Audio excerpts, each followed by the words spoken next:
से बड़ी उम्मीदें थी, वासिफ और वलीद से बड़ी उम्मीदें थी कि दो जो भाभीियों के साथ होते हुए देखा इन्होंने, तो अब कुछ वासिफ जो है ना थोड़ा सा वो क्या होगा।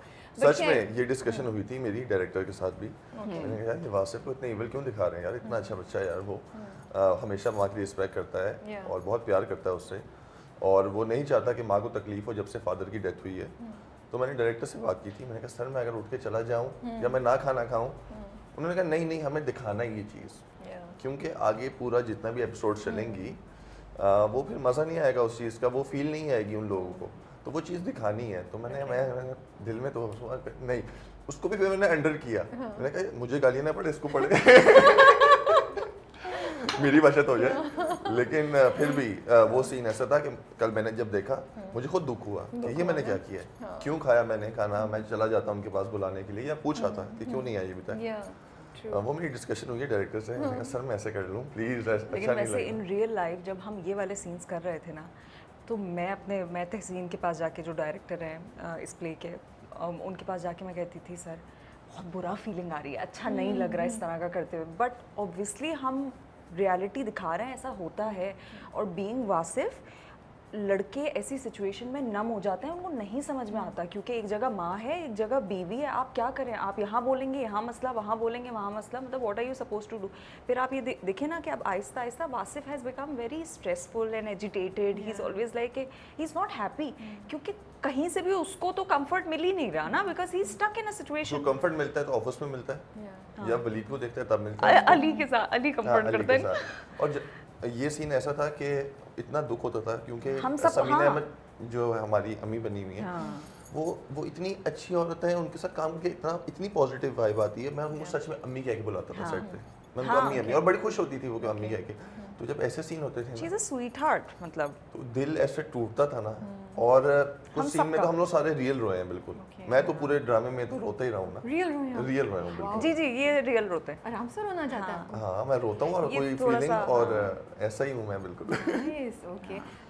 बिकॉज वो जो दो से तो ज़्यादा दफ़ा दिखाया आई थिंक वासिफ को रोते हुए, 3-4 बार हो चुका है। तो मुझे वो इतना अच्छा पॉइंट लगा, आई थिंक इतना नॉर्मलाइज कर रहे हैं कि मर्द है वो रो रहा है, अच्छा, और वो भी ना, वो नहीं कि एक इंटेंस कोई ट्रेजेडी हो गई है तो उसके ऊपर वो रोए जा रहे हैं, वो बिल्कुल नॉर्मल जैसे कोई भी इंसान, जैसे औरत हम रो लेते हम लोग हैं, रो रहे होते हैं, हाँ? कोई बच्चा भी रो रहा होता है तो ही इज क्राइंग, और उसकी बीवी आके उससे पूछे तुम क्यों रो रहे हो। तो एक तो मैं उसको बहुत अप्रिशिएट करना चाहिए थी, राइटर को, डायरेक्टर को, प्रोडक्शन हाउस को, आप सबको, कि ये आप लोगों ने किया और आपने बड़े अच्छे से किया, उसको एग्जैजरेट नहीं किया, इतना रखा कि और नॉर्मलाइज कर रहे हैं। क्योंकि देखें लोग कहते हैं कि जो मर्द होता है ना वो बड़ा स्ट्रांग होता है, वो रोता नहीं है। क्यों नहीं रोता? उसके इमोशंस नहीं होते क्या, वो फील नहीं करता कोई चीज़। तो हमारे यहाँ पे ना मर्द को ऐसा बना दिया है कि बड़ा स्ट्रॉन्ग सा है, उसके बाद इमोशंस नहीं है।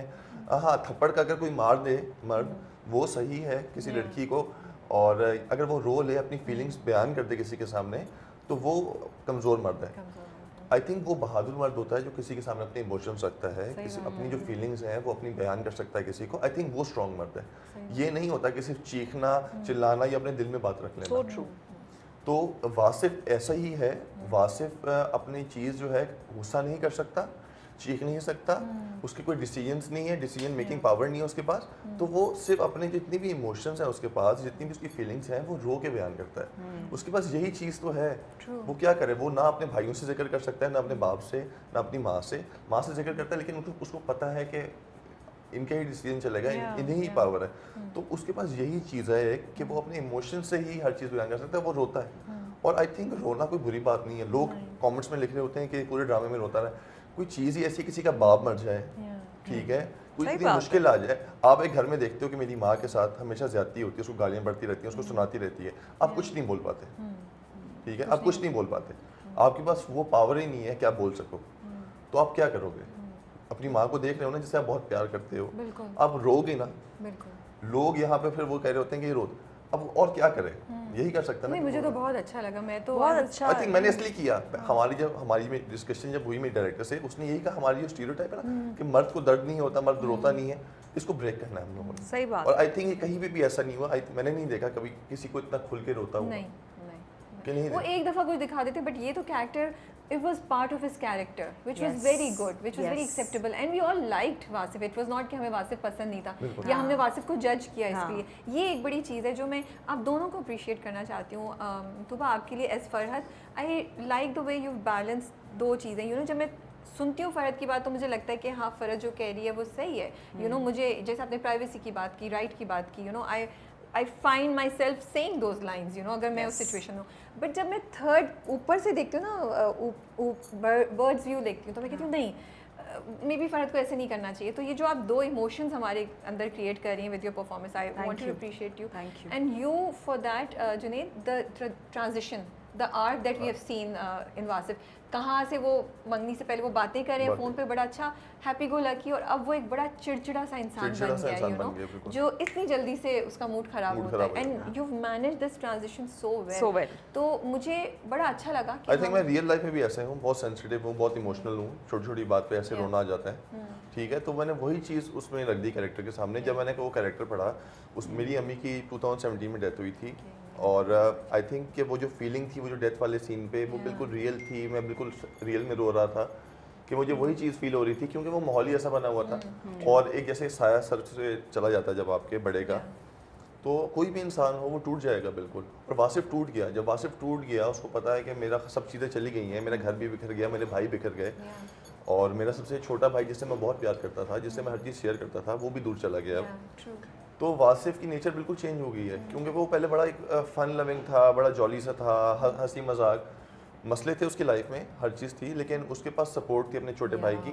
ट्रू. अब वो चली गई. अब वो हर तरफ से मसले ही हैं उसको, कि मेरी इसकी वाइफ जो है वो मेरी माँ को नहीं रखना चाहती, वो चाहती है अलहदा हो जाए. उसके अपने वो नखरे हैं कि मुझे ये चीज़ चाहिए, ये चीज़ चाहिए, यहाँ की चीज़ चाहिए, अपना अलग घर चाहिए, घर में ये चाहिए. अब वो ऑफिस भी संभाल रहा है, वो फाइनेंशियली भी देख रहा है, वो अपने रिश्तों का भी ख्याल करना है, उसने हर चीज़ का ख्याल करना है. तो वो आई थिंक कि उसी चीज़ों में फंस के रह गए. वो इसीलिए कुछ नहीं बोलता और वासिफ. और अब आपने इतनी अच्छी इंसाइट दी है इसमें, मैं ये सोचूं कि क्योंकि उसके जितना कंफर्ट लेवल की जो चीज़ें थी, चीज़ें सपोर्ट थी, थी, वो निकल वो निकल गई. गई. इसीलिए वो फ़रहत को भी नहीं जाने दे रहा, बिकॉज उसको डर है कि ये तो एक सॉलिड एक solid. फाइनल चीज़ रहेगी, ये भी चलेगी तो ये मैं भी क्या चलेगी तो करूँगा, मैं अकेला रह जाऊंगा, बिल्कुल. अकेला रह जाऊंगा. You are right. अब मैं आपसे बातें करूँ, मुझे इतने एंगल्स और नजर आ रहे हैं, मुझे और इतना एक interesting जॉइंट लग रहा है. फैमिली में जो रहता है ना बचपन Yeah. से, उसके लिए अकेला रहना बहुत मुश्किल बहुत होता मुश्किल है, होता बहुत है, मुश्किल you're होता right. है, हाँ, क्योंकि उसने हमेशा ये देखा है, जैसे इसके लिए है जॉइंट फैमिली में रहना बहुत मुश्किल है, Yeah. तो जॉइंट फैमिली में रहते हैं उनके लिए अकेला रहना बहुत मुश्किल है. True. तो वासिफ यही है कि वासिफ को है कि अगर ये भी चली गई ना, तो सब चीज़ें खत्म हो जाएंगी मेरे लिए. Yeah. माँ तो है मेरे पास, भाई भी हैं, लेकिन सब अलग हो सब चुके हैं, scattered हो गया है scattered ना? हो गए. हाँ, अभी तहसीन भाई के साथ काम किया बेबी बाजी में, Yeah. क्या इंसान है वो. No doubt, Okay. Great. Full margin आपको दिया हुआ है, आप काम करो, आपको बता भी रहे हैं ये करना है, और वो 100 मसलों में है वो बंदा. अच्छा. एडीज के मसले भी देख रहा है, वो बाकी चीज़ के मसले भी देख रहा है, ईएनजी के मसले भी देख रहा है, वो टेक्निकल भी, लेकिन उसके बाद वो शॉट भी देख रहा है, फ्रेमिंग भी देख रहा है, लाइट्स भी देख रहा है. उसके बावजूद वो बंदा, उस बंदे में अल्लाह मियां ने कोई ऐसी चीज़ दी है कि उसने एक एक डिटेल जो है ना शॉट की, Yeah. उस पर उसकी नज़र भी होगी.